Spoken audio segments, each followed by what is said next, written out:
Everyone, welcome to my channel smart English DB. বন্ধুরা, আজকের ক্লাসে আলোচনা করতে যাচ্ছি ফিউয়ার এবং লেস এর মধ্যে তফাৎ বা পার্থক্য। ইংরেজিতে কথা বলতে এবং লিখতে কখন ফিউয়ার এবং কখন লেস ব্যবহার করবেন এই বিষয়ে বিস্তারিত আলোচনা করা হয়েছে। ভিডিওটি শেষ পর্যন্ত আমার সঙ্গে থাকুন। চ্যানেলে নতুন হলে সাবস্ক্রাইব করুন। ফিউয়ার বলতে বুঝি আমরা অল্প কয়েকটি যেটা গোনা যায়। তাহলে যেটা গোনা যায় তার মানে কাউন্টেবল নাউনের ক্ষেত্রে আমরা ফিউয়ার ব্যবহার করি। যেমন টেবিলে অল্প কয়েকটি বই আছে। There are fewer books on the table. There are fewer books on the table. টেবিলে অল্প কয়েকটি বই আছে। তাহলে বইটা হলো কাউন্টেবল নাউন। এক্ষেত্রে অল্প কয়েকটি বোঝাতে আমরা ফিউয়ার ব্যবহার করি। এরপর দেখো, আমাদের মধ্যে কম সংখ্যক মিটিংয়ে উপস্থিত ছিলেন। তাহলে হবে ফিউয়ার অফ আস, মানে আমাদের মধ্যে কম সংখ্যক ওয়ার প্রেজেন্ট উপস্থিত ছিলেন অ্যাট দ্য মিটিং, মিটিংয়ে বা সভায়। Fewer of us were present at the meeting. সে আমার চেয়ে কম সমস্যায় পড়েছে। He has got fewer problems than me.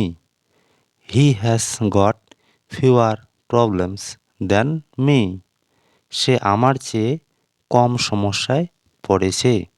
তার সমস্যার ক্ষেত্রেও আমরা ফিউয়ার ব্যবহার করি। তার প্রয়োজনের তুলনায় কম বই আছে, মানে তার যা দরকার তার তুলনায় বই কম আছে, সেক্ষেত্রে আমরা ফিউয়ার ব্যবহার করি। He has fewer books than he needs.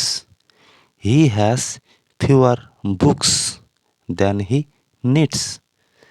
তার প্রয়োজনের তুলনায় কম বই আছে। তাহলে বই যেহেতু কাউন্টেবল নাউন, সেক্ষেত্রে আমরা ফিউয়ার ব্যবহার করি। এরপর দেখো, ক্লাসে কম সংখ্যক ছাত্রছাত্রী আছে। There are fewer students in the class.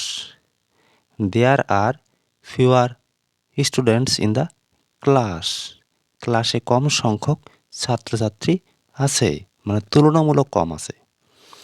আজ ক্লাসে কম সংখ্যক ছাত্রছাত্রী অনুপস্থিত। যদি এইভাবে বলি আমরা, তাহলে সেক্ষেত্রে হবে fewer students are absent from class today.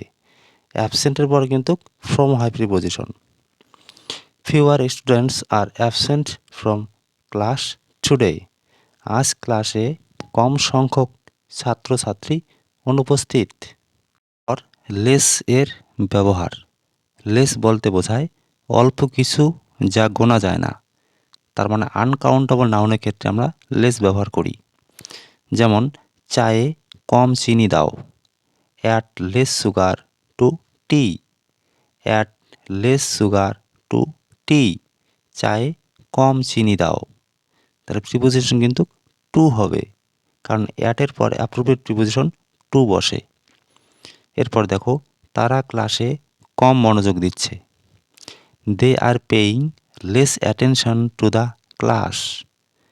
তারা মনোযোগ দেওয়া ইংলিশ কিন্তু পে, যেহেতু প্রেজেন্ট কন্টিনিউয়াসে বাক্য সেজন্য পেইং, তারপরে অ্যাটেনশন, লেস অ্যাটেনশন, কম মনোযোগ, টু দ্য ক্লাস।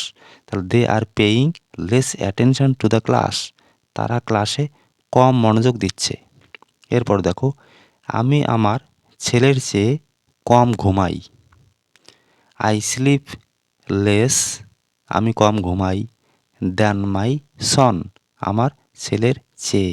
দ্যান মানে চেয়ে বা অপেক্ষা, এখানে তুলনামূলক অর্থে বোঝাচ্ছে। I sleep less than my son, আমি আমার ছেলের চেয়ে কম ঘুমাই। এরপর দেখো, রাতে কম খাবার খাওয়া ভালো। It is better to it less food at night. It is better, এটা ভালো, টু ইট খাওয়া, লেস ফুড মানে কম খাবার, খাবার আনকাউন্টেবল নাউন, অ্যাট নাইট রাতে। তাহলে রাতে কম খাবার খাওয়া ভালো। এরপর দেখো, আমি এই ব্যাপারে কম আগ্রহী। I am less interested in this matter. I am less interested, আমি কম আগ্রহী ইন দিস ম্যাটার, এই ব্যাপারে বা এই বিষয়ে। তাহলে আগ্রহী ইন্টারেস্টেডের আগে কিন্তু লেস ব্যবহার হবে। এরপর দেখো, একজন কেরানির চেয়ে আমি কম টাকা উপার্জন করি। I earn less money than a clerk.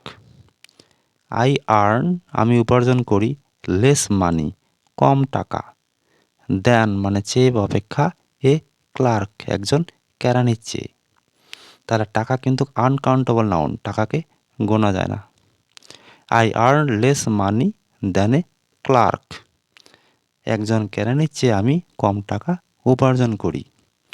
তাহলে বন্ধুরা, ফিউয়ার এবং লেস এর ব্যবহার বা ফিউয়ার এবং লেসের মধ্যে যে তফাৎ, সেটা তোমরা আশা করি সহজেই বুঝতে পেরেছো। আর ভিডিওটি যদি ভালো লেগে থাকে তাহলে লাইক, শেয়ার, কমেন্ট এবং চ্যানেলে নতুন হলে চ্যানেলটি সাবস্ক্রাইব করুন। Thanks for watching.